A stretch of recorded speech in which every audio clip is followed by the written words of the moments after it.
Here are the supplies you're going to need to winterize your boat.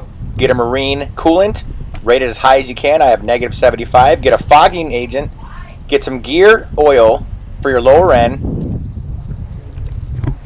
And get a little pump here I got for $10 at Walmart. Then you're going to need a muffler, ear muffs for your lower end to pump water in with the hose. And make sure you get a marine stable and add that into your boat, the right amount for how much your gas tank is, and fill your tank up.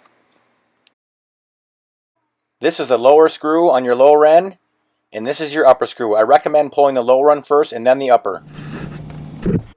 When you pull your drain plug screws, make sure that you have an O-ring around them. I noticed that on my lower one, it was stuck on the inside, so I had to use a screwdriver to pull it out. It was difficult to get out and it broke, so I just went and bought new ones.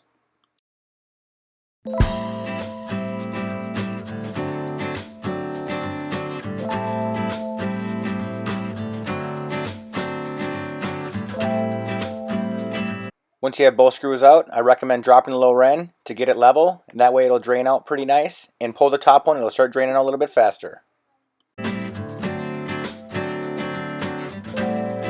Again, since I have a mercruiser, they recommend the Quicksilver. I'm using that, and this little pump is $10 at Walmart, and it's got this little cap, and the cap unscrews, and it screws right into your lower end. Here's a little washer, what I mean for the lower end screws, that little black thing. Both of them need that. And get the metal shavings off that little top nibble part. Now that it's done draining, I screwed the yellow cap in the lower end part, and I'm starting to pump the fluid in. It takes about 1.1 quarts. It takes a while to do, but once you're done, it's a good feeling. You do not need to put new fluid in the fall. You need to just drain it to make sure all the water gets out so your lower end does not burst.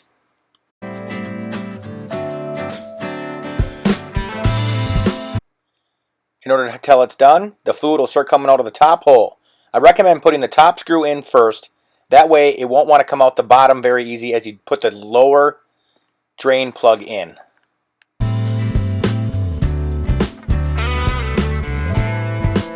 Now that you're done winterizing your lower end, you can move to the motor.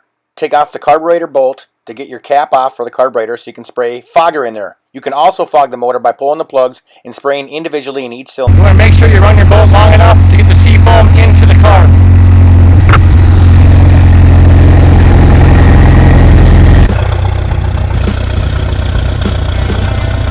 Then once your boat's ran for about 5 minutes, you want to grab your fogging can while it's running and spray it into the carburetor until it dies.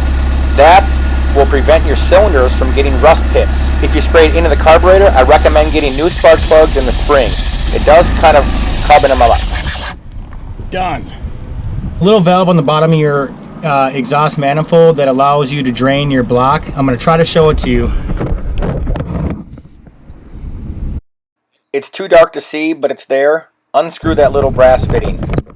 It's like a little wing nut. Before you fill up the exhaust manifold side, I like to drain that. That way I know there's no water and it doesn't mix. It doesn't take time to dilute. Just like the other side, make sure you got pink coming out that's solid.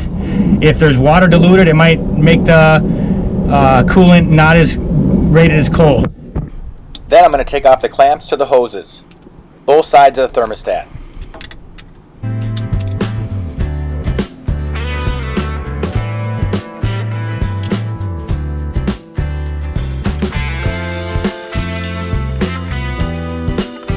Then what I do is I bend the hose down, that way the water will run out of the block. And I just pour the water out, all of it.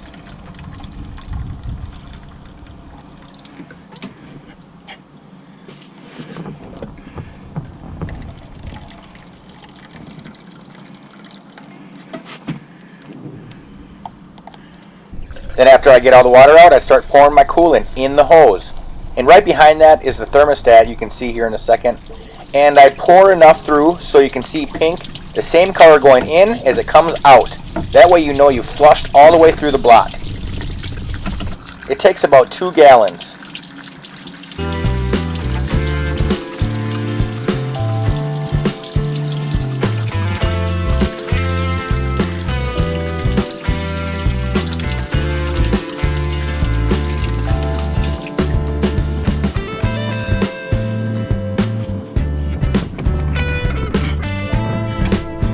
So I poured coolant down the exhaust manifold hose, and make sure you have a solid pink color coming out of the bottom of your manifold to make sure that it's winterized right. And vacuum and sop up all that water that's in the bottom of your boat before you store it. And just make sure that you're running pink all the way through. I'm going to drain this side completely, and it should be good for next spring.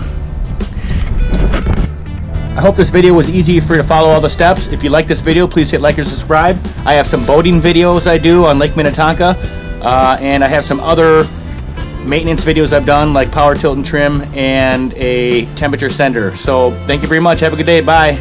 Just make sure when you're winterizing your boat, you always use the right stuff.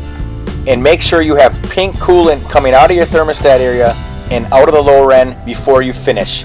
That'll ensure you do not crack your block over the winter. Good luck. Thank you. Bye.